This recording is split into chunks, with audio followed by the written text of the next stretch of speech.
বলেছিলাম ডিসি যেভাবে একটি রাজনৈতিক নেতার পক্ষে অবস্থান নিয়ে দালালি করছে, এইভাবে পটুয়াখালী থাকতে পারবেন না, সেই ডিসি কিন্তু থাকতে পারবে।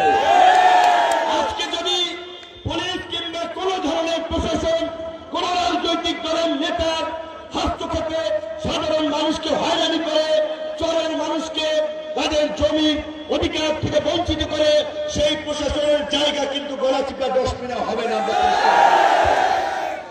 এবং বন্ধুগণ, আমি আপনাদেরকে একটু বলতে চাই, আমাদের চাঁদাবাজি ধান্দাবাজির আমাদের ইচ্ছা নাই।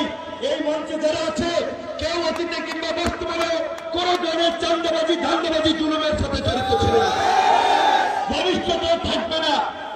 কাজে আজকে যারা ওই চোর দখল করে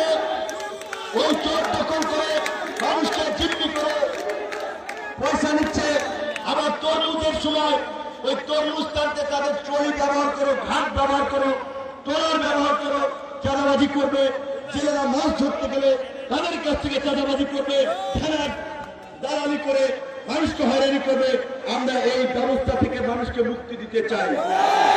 সেই কারণেই ঢাকা থেকে একটি দলের প্রধান হয়ে আমাদের জাতীয় পরিচিতি এবং অবস্থান থেকে সত্ত্বেও ঢাকায় নির্বাচন না করে এলাকার মানুষের প্রতি দায়বদ্ধতা থেকে, এলাকার মানুষের প্রতি ভালোবাসা থেকে এই এলাকা থেকে নির্বাচন করার সিদ্ধান্ত নিয়েছি। আপনাদের দোয়া এবং সমর্থন ভালোবাসা চাই। এইটুকু বলবো, আপনারা, আমি আপনাদের প্রতিনিধি, আমি পুলিশ বলেন, প্রশাসন বলেন, সরকার বলেন, কাউকে তোয়াক্কা করে নেই। সেটা সত্য, সেটা বলে গেছি, মানুষের পক্ষে লড়াই করে গেছি।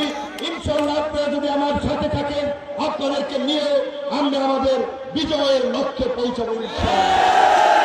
আজকে যারা পেছনে অনেকেই আপনাদেরকে কটু কথা বলছে, ঢাকায় গিয়ে আমার সাথে দেখা করে পেছনে আপনাদেরকে হুমকি দিচ্ছে, সার্কিট হাউসে গিয়ে আমার বলে, ভাই বোঝেন তো আছে একজনের সাথে